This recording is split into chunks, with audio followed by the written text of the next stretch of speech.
Welcome to the Liquidity Event, a show about all things personal finance with a laser focus on taxes, financial independence, and equity compensation. Hosted by AJ and Shane of Brooklyn FI, each episode will focus on a personal finance topic, some driven by news headlines and sometimes driven by listener questions. And sometimes you'll just get two money nerds rambling about what they think is interesting. Just a quick note before we get started, this podcast is for informational purposes only and should not be considered tax or investment advice. Hello and welcome to the Liquidity Event. I am your host, Shane Mason. And I'm AJ Ayers. And this is episode 165 being recorded on November 19th and airing on November 20th. That's tomorrow. Email us your finance questions at liquidityevent@brooklynfi.com and we will answer them live on the air. AJ, you don't sound so hot. What's going on over there? I'm getting old, sadly. I just want all of our listeners to know that I am at the age now where couple times a year I wake up with a stiff neck, which is so painful and so difficult to handle because it ruins every aspect of your life. You can't walk, you can't sit at your desk, you can't sleep. So yeah, I feel terrible. I'm in so much pain right now. Took a little medicine, so I'm a little out of it. But I'll do my best today as your co-host on our wonderful podcast. How are you today? I love this idea that you're like a construction worker that can't handle getting into the... you're hanging out in the home office. I'm a big, huge baby is what this is. And Nabil's not here to take care of me, so I don't know what to do with myself. I see. Okay. This is an indirect Nabil, husband's not here to take care of me, complaint, maybe? Perhaps? Yeah, this motherfucker's in London, and I'm in a lot of pain. There it is. There it is. I'll be sending him the recording of the podcast, don't worry, so he can feel. That is a funny thing about relationships, when you're having a bad day and you perceive your partner as doing something fun without you. It makes the bad day much worse. Right, or they're busy. He's in an important board meeting all day, and he's like, sorry, that sucks. I'll be home tomorrow. And I'm like, yeah, but I'm in a lot of pain right now, ma'am. Yeah, but fuck you. Ow, it hurts so much. Okay. What were you doing last night? I was hanging out with you. We had... You see, that's great hosting, baby. That segue. Yeah. Nailed the segue. Yeah, you truly nailed it. We had, I think, I'm going to go ahead and say, one of the best client events we've ever had in the history of BKFI. It was a very intimate affair. We went to a lovely cocktail bar in Carroll Gardens in Brooklyn. You were in town. We had Clover Club. We had Ed in town from Philly. John from Lancaster. Also, shout out to John Owens. It is his birthday today. Happy birthday, Johnny boy. And we hired some notaries. And we invited our clients. We said, print out your estate planning documents, complete your will online under the supervision of your financial planner. Print out your documents, bring them on down, and we will have a notary help you check off that box. Because as you and I both know, Shane, it is very difficult to get your shit together, to get your documents to a notary. Not just because you have to get them notarized, because you need two witnesses to sit there with you and a big stack of estate planning documents, which has your will, your healthcare directive, your trust, your power of attorney. It takes half an hour if you know what you're doing. So if you walk into a UPS store, for that $5 notary, you could be there for an hour. So anyway, it's a difficult, logistical, annoying thing. And our MO at Brooklyn FI is to make anything that is annoying and difficult easy and pleasant as possible for our clients. So what did we do? We threw a party with an open bar and some great snacks to get this kind of unpleasant thing done. And I had a great time. Did you have a good time? I had a great time, yeah. Martini's Immortality, 3rd year anniversary of your boy also not getting his estate plan done, even though we've hired multiple notaries. We had 3 notaries last night. But I can't notarize yours because I am named in your will. Of course, yes, but the 2 other random people that were there could have definitely also, sorry, quick shout out to our 2 wonderful notaries, Nicole and April, who understood the assignment. April showed up. We were sort of I dressed up as Wednesday Addams because I'll take any excuse to dress up as a goth girl. She shows up in a gold turban with lots of jewelry and brought her own LED glowing crystal ball, and her MO was like, she's the fortune teller notary. She leaned in so hard, she understood the assignment and got, I think she did like 7 or 8 estate plans. So that was just really brought their A game. Yeah. I love witnessing estate plans, by the way. It's one of my favorite things to like sign off on.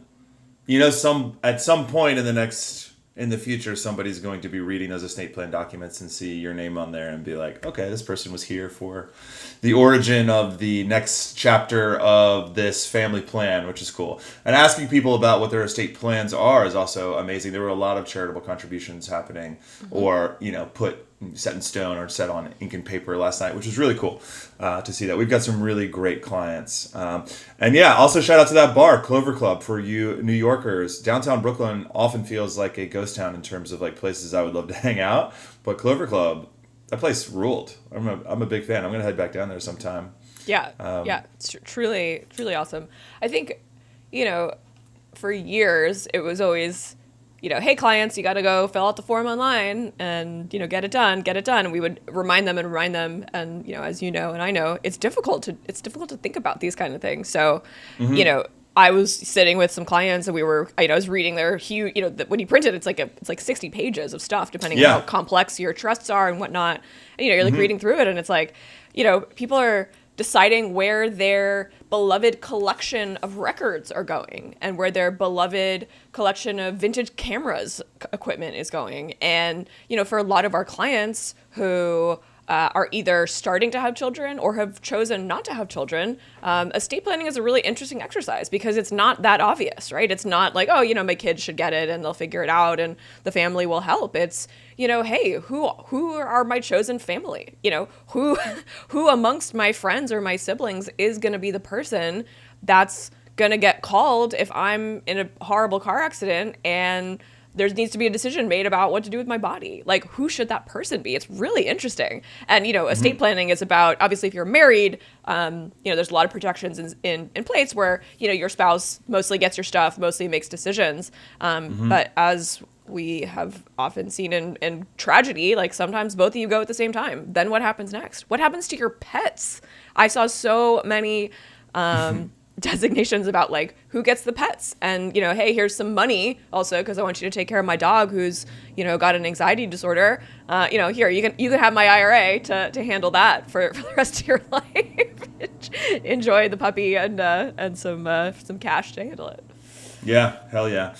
Yeah, it's a fun conversation, and sometimes it's even more fun than to discuss than like college planning for the kids or obviously taxation and other fun stuff like equity comp. But yeah, great event. Shout out to everyone that helped put that together. Remember tacos and taxes? Of course, yes. I think we should, I remember that it never got put together. We did but plenty you know of what's coming taxes, up? but no tacos. You know what's coming up? Our Mexico City retreat. That, but also tax season. So this was years and years ago when we were an accounting firm first and a financial planning firm second. And I was like, Shane and I were like shivering in Bushwick outside some bar. We're like, this sucks. Like, what are we doing in New York? It's tax season. We're working, you know, 11-hour days. Let's go do this in Miami. So we were going to pack up our bags and open up the idea was that we were going to go hang out at the Standard Miami and just do people's taxes. Like, roll up and like get your 1040 done. We should do that. Entrepreneurship is a great place for ideas to land. You should not execute on all of the ideas that you have. I think I still have the Canva flyer I made. I think that's how far we got. Anyway. Yeah. All right, cool. Well, on this week's episode of the Liquidity Event, we've got some fun articles for you. First off, we've got some recent releases on some jobs report. Is it AI? Is it the nature of the economy? We don't know. We'll talk about it. Speaking of things to, you know, reflections of the economy, we've got a great article here from The Infatuation on the Shrimp Cocktail Price Index, which is a fun one. We got some fun stuff on AI in space, wealth taxes in California, of course. We can't help ourselves but discuss that. And then finally, is your Sweetgreen bowl too expensive for in this economy? Let's dive in. So, AJ, I just posted this article here that I wanted to discuss because I like to sometimes sprinkle in some more recent news. We do have an article here from Bloomberg just highlighting the most recent jobs report. We'll try not to bash the Department of Labor statistics under the current administration's failure to release full information. I don't know why they are triggering or playing with. So weird. Where have I heard that before? Where departments are not releasing data that should be freely available. Anyway, what were you saying? We're last night, both the House and the Senate decided to pass the Epstein files. We'll save that for next week. We'll see what happens. We'll just see what happens over the next week. It's like layers of an onion, right? I mean, it was crazy that it was like 500 to 1. Just one dude was like, don't release the files. So I'm curious about that guy. And then that's the a Senate Bilbo also or whatever. passed them the same What's night. the code name? I don't know. Does Anyway. Trump, does he get to veto that? I wonder. I don't know. I'm sure he'll figure out a way. Yeah. It was just kind of suspicious that it happened so fast after 10 years of... Anyway, so yeah, some 39,000 Americans were given advance notice as required under the Worker Adjustment and Restraining Notification Act last month. That the preliminary Cleveland Fed measures showed that the unemployment or the job layoffs were the highest since 2008, 2009, COVID in 2020, and then for some reason May in 2025. I don't know what happened in May of 2025. Maybe I think the tariffs perhaps freaked people out. And there's a lot of people thinking that this is a result of AI gaining traction. But some people don't think that it's AI at all. They think that it is the underlying economy experiencing a slowdown due to just mismanagement, and that this has been reflected. They think that AI news and reports have spooked people, and this is just cloud cover for an actual underlying structural problem in the economy. What do you think, AJ? Is this a tariff thing, an AI thing, or mixture? Let's see. You posted this article 60 seconds ago, so I have not had a chance to digest the information. What do I think about jobs, the economy, AI, and the future? I think I have this looming sense of dread that that the economy is unstable, and yes, the stock market continues to go up, but that's not a reflection of what's actually happening. I think things are very expensive, which makes it very difficult for families to spend money and afford things and afford their lifestyles. I think the government shutdown, which is not necessarily a layoff. I think just a lot of people being out of work really impacted kind of just like the general sentiment. I mean, economics is also about like sentiment. Like, how do people feel about how things are going? And I think the sentiment of this administration is that things are not going well. There's a lot of, sword rattling and brandishing about tariffs and we're going to rebuild America. But as we just saw with this jobs report, like, we're not seeing more jobs. And then we have this sort of existential unknown threat that these, AI is going to come for our jobs. AI is going to come into every sector and take out the starter jobs, right? The jobs that people get out of college, the jobs that people get when they're retraining, shifting careers, moving to new cities, coming to this country. So my macroeconomic outlook is something is up, and I'm not sure what it is. Hey, all right. Let's go. Give her a hedge fund.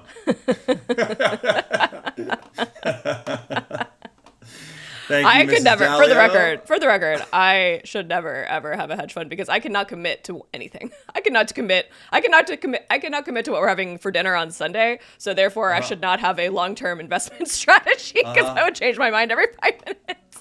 Yeah, you can't even commit to a YouTube video. I've seen you. She's out. 13 seconds in, she starts to convulse. All right, let's talk about something that is definitely something you can commit to, AJ. Wait, let me get this straight. You at the last minute posted this like very complex notice of impending layoffs article, and then you asked me for my take blind, and then you're just gonna not say anything about it. Oh, no, I already commented on it in my introduction. Yeah, I mean, I think that it is actually a result of wage inequality. I think that there aren't jobs. I think it is part of the AI issue as well. I think everyone's in a hiring freeze due to, I mean, I talked about it on the episode last week as well with all this chaos in the administration. We don't know what's going on with these tariffs. There was Scaramucci was on Instagram last night talking about this. This is kind of a fun one. Yeah, somehow he's still relevant. I mean, he's really relevant because he's really smart, even though he got involved with the Trump administration. Power is what it is. I don't know. So he was talking about these tariff claims that are happening, because all these tariffs are probably about to get overturned by the Supreme Court, which means that hundreds of billions of dollars have been paid in by companies and individuals into these coffers, and then they need to be refunded. And he was claiming that there are these claims that these companies can go out and take, and that people in the administration are buying the claims off of these hard-off companies at like 10 cents on the dollar. So if you're due $1 million from the government, it probably won't come to you very quickly, but if you're about to go under, people in the administration are going to be buying them off of you, essentially the right to go collect them later. So they'll pay you $100,000 now, you get to continue to be a business, and then they collect the $1 million. And he's like, you heard it here first. It's going to be happening. You'll be hearing about it in 6 months, but Scaramucci's releasing the files. This is just like the most grifty administration. Like, you believe it, right? Because of things that have happened recently, all the crypto scams, everything that's going on in this like the trading volume that you're seeing from people in the administration is nuts. It's self-interest. The government is supposed to serve the people, and currently the government is serving the government and the people that were elected with lots of funding from a few individuals. So this is very typical of administrations in less developed countries, wherein the corruption is a normal part of the government, and you're high on the corruption index, and it's a shame to see us slide down into obscurity and lose our integrity as an administration. Not releasing facts that you have departments in place to collect, and a lot of the world bases its economic data, like the dollar. Like, the U.S. economy is a huge driver of activity, and it's an indicator. So if you're not going to tell the world the exact reports and the exact figures, like, there's going to be repercussions. I'm not sure what they are, but I don't like it. And yeah, it is very. It doesn't smell like democracy to me. Well, speaking of thorough analysis and reports, we do have a fantastic article here from The Infatuation, which is, for our dear readers that don't know, this is a food website. And this is, they put together a bit of an index fund of sorts. It's the Shrimp Cocktail Index. And it is an index of the prices of shrimp cocktail from most expensive to least expensive nationwide. This is AJ, and I believe you and I were discussing this article just in conversation last week. It is a reflection of where the economy is. No, what happened is that we were at a steakhouse and I wanted shrimp cocktail, and you were like, no, it's too expensive per shrimp. I'm not getting shrimp cocktail. That's what happened. Oh, yeah. Yes. Well, I was recently burned from a shrimp cocktail experience, and I, fool me once, shame on you type deal. What's the George Bush line? How does he do it? Fool you twice, you don't get fooled again. So no, I did not want to. I did not want to go down the shrimp cocktail road again. I think we ordered some shrimp cocktail, and it was literally like it was $5 per shrimp cocktail, and they were just laying on the bed of ice with some cocktail sauce next to them. I'm like, what the hell? It was like $25 for a couple bites of shrimp. According to the shrimp cocktail price index from The Infatuation, the most expensive shrimp is at Maison Passerelle in New York at $16 a shrimp. $16 a shrimp. I'm not paying $16 a shrimp. However, I do love shrimp cocktail. I think it is. I actually am going to go out on a limb and say it is my favorite food. And if I could only eat one thing for the rest of my life, it would probably be shrimp cocktail. Yeah. Yeah, it is a reflection of indulgence, for sure. It is a status symbol. If I'm at a table next to you and the shrimp cocktail comes all out of my to your favorite table, things, indulgence and little tip of the symbols. hat. Little tip of the hat to the shrimp eaters out there. Do you remember that time we were in Palm Springs and we were at a steakhouse? We were eating shrimp cocktail. In fact, we were eating a seafood tower. Mm-hmm. And I don't know what the price per shrimp was at that situation. We had a little bit to drink that day, a great day in the sun, and there was a table of like 8 people next to us. And you and I I think we had hit some milestone at Brooklyn FI. We were having a great year, and you and I decided that we were going to buy the dinner of the table of 8 next to us. And we went to the waiter and we said, Garçon, we would like to cover their bill. And he looked you in the eye and he said, no, you don't. They really like wine. I think it was like a $10,000 bill, and we were humbled in that moment. So anyway, I don't know where I was going with that other than entrepreneurship is humbling often, and don't pay $16 a shrimp. There's so much wealth in America. No matter what rung you find yourself on, there's always a higher rung. even after it's incredible. It's really, really incredible how much wealth there is here. I'm reading a lot of history, and like there's a lot of like robber baron stuff lately, and it's crazy that those amounts of wealth were generated in like the 1700s, and it's been 400 years of accruing and snowballing and compound interesting over the years, and just more and more metals have been dug out of the earth and huge fortunes. There's just being an American, I Instagrammed you last night about I love this bit about how the British are actually poor. Oh. I can't give it up. I bring it up all the time. For some reason, my girlfriend hates it. All women hate when I bring up that British men are poor. British people are poor. Because it's just like a GDP per capita thing. Oh, I sent you the Polish thing. Because I do love the Polish miracle. For those listeners that don't know, Poland has hit like an incredible hot streak of economic... I brought it up on the podcast before, but they're almost GDP per capita the same as the UK. I mean, the UK has slipped due to Brexit and other economic foibles by the administration. They've just been shooting own goals for the past 15 years. It's really embarrassing. And it's a part of this populist movement. I mean, America has done the same. I'm not saying that we're any different. We are just rapacious capitalists, and no matter what, the money and the corporations will win. Good word. Yeah, we have let's do that. We're 20 minutes in, and I'm harping pretty hard. Let's get into the billionaires tax from the Wall Street Journal. Speaking of us having an incredible amount of wealth inequality, wages are stagnant, no jobs. California has had enough. They're usually on the forefront of taxation and progressive politics over in California. So we have an article from the Wall Street Journal about a billionaires tax. They're going to take things into their own hands over in California, as they often do. And they are proposing a 5% tax in California on anyone, a wealth tax, by the way, on anyone that has one-time wealth tax, any billionaires, anyone with over $1 billion. They'll take a look at your net worth, and in an effort to fund healthcare in the state, which is an admirable and a noble goal for this tax, they're going to take 5% of your money just one time over. I got a lot of quotes here, but AJ, I want to get your thoughts on it at a high level before we, as we dive in. Yeah, I want to hear. I'm very interested in your opinion, but just super high level for some perspective. Just a reminder, folks, California is the 5th largest economy in the world. If it were a company, there's 40 million people there. So when we hear a lot about, in economics, there's a lot of studies and a lot of theory comes from Scandinavian countries because they're very small and easy to study. And the population is very homogenous and tiny and scattered across a few cities, whereas we have California, which creates about $4 trillion in gross state product, which is the version of gross domestic product. So California is a juggernaut economy in its own. So yes, it has very large bills. So if you want to fix the education system in California, it's very hard. If you're running out of money to fund Medicare in California, you need billions of dollars. So you need these kind of like big sweeping programs. So that's why we see a lot of innovation in California, just because there are huge problems to solve and we need to be really creative. Unlike Scandinavia, where it's like, let's switch from white bread to wheat bread and see what happens to the children's dental health in 10 years. Like, you can't do that. We got to think outside the box.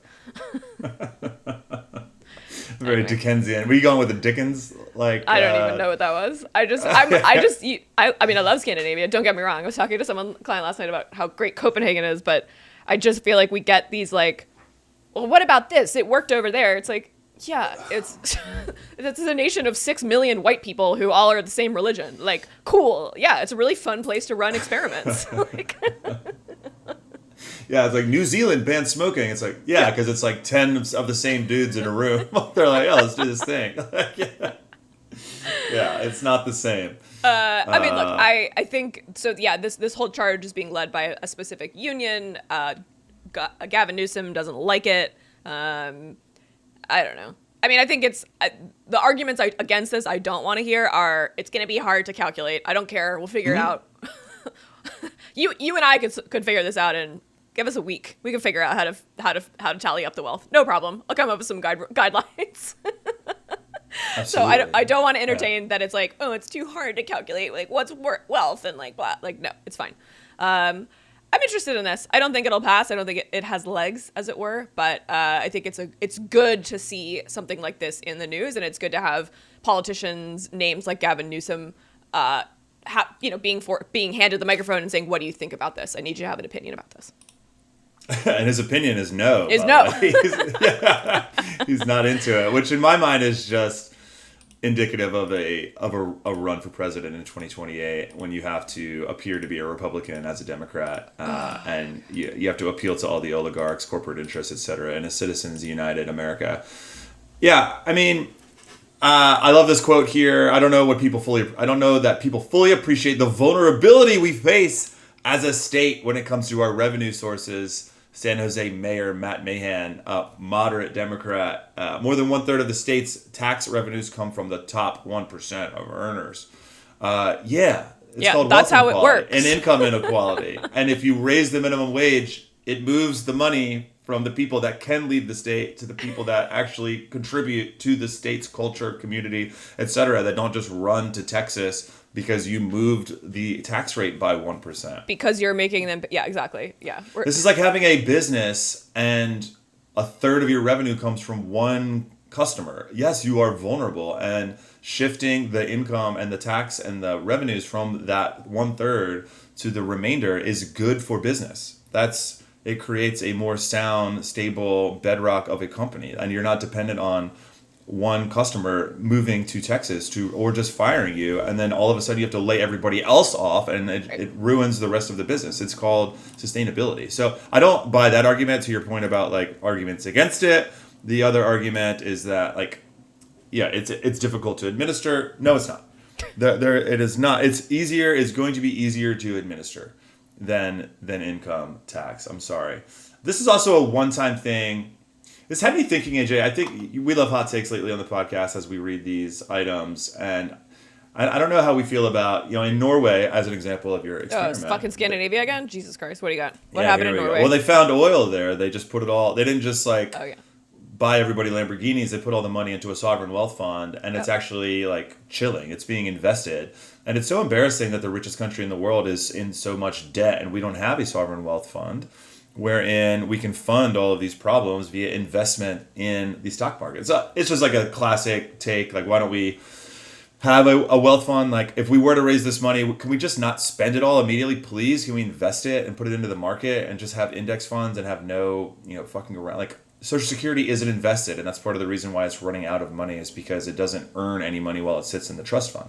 Right, and to your point, the money's being quote unquote earned by these billionaires, and where's it going? It's going into their homes, it's going into their businesses, it's going into some of it's going offshore because people are trying to avoid taxes because we are so obsessed with ourselves and can't fathom participating a little bit back into the society that raised us and allowed us to go to college here and allowed us to have resources and allowed us to have access to capital.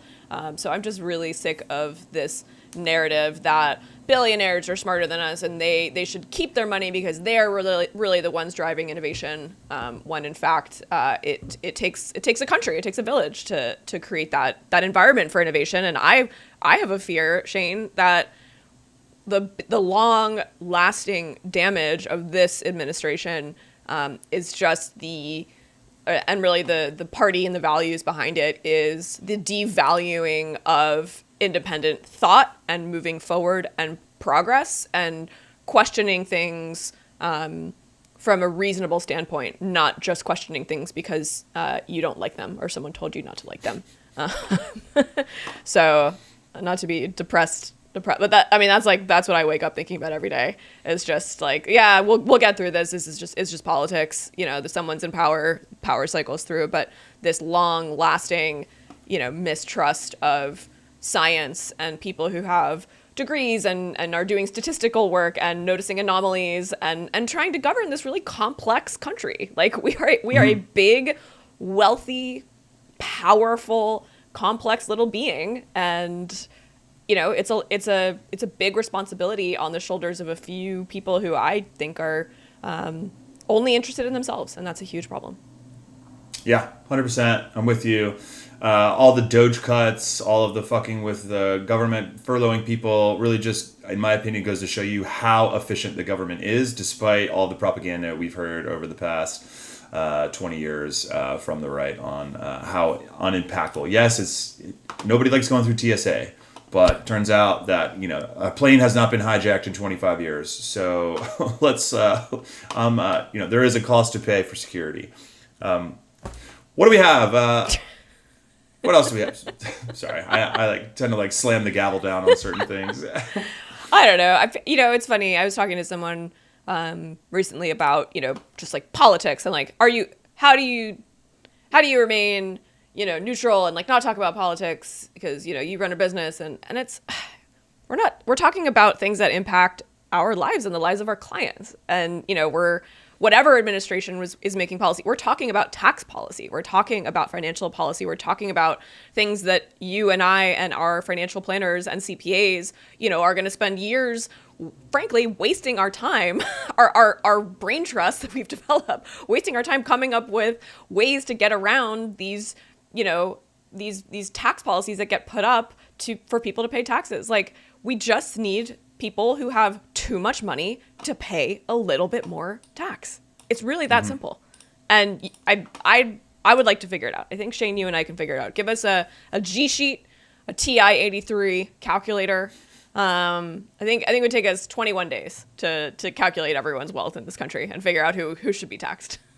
I love that we just admitted that everyone that does the calculations that you mentioned are super important and super high value. Just give me a calculator, I'll do it. Well, no, we're the neutral third party. We're the non-politically aligned, non-elected. Yeah. We're the think tank. Well, yeah, I mean, one thing I would like to say when it comes to us commenting on politics is that I do think that we try to approach it from an evidence-based perspective, and we look at what comes out of the think tanks and what's worked historically, as opposed to and what doesn't work as well, lowering taxes on the wealthy does not trickle down, stuff like that. So of course we live in our own bubble as well, so we're aware of that. Well, I think we're out of time. We had some other fun stuff here about the Wall Street Journal's article on fast casual food. I think we already covered food in today's episode. And we have AI in space, and we've already covered AI in this episode. So I say we call it a wrap, AJ. Let's do it. Although I do want to come back to that AI space episode because it's about science fiction, and I love science fiction. So let's talk about that next week. Well, some say science fiction is evergreen. Ya feel? Ja feel? Ja feel. Thank you so much for listening. You can email us your financial problems at liquidityevent@brooklynfi.com. And finally, you stands out there, we know who you are. You can leave us a review if you want to be weird about it. Thanks so much for listening, folks. See you next week.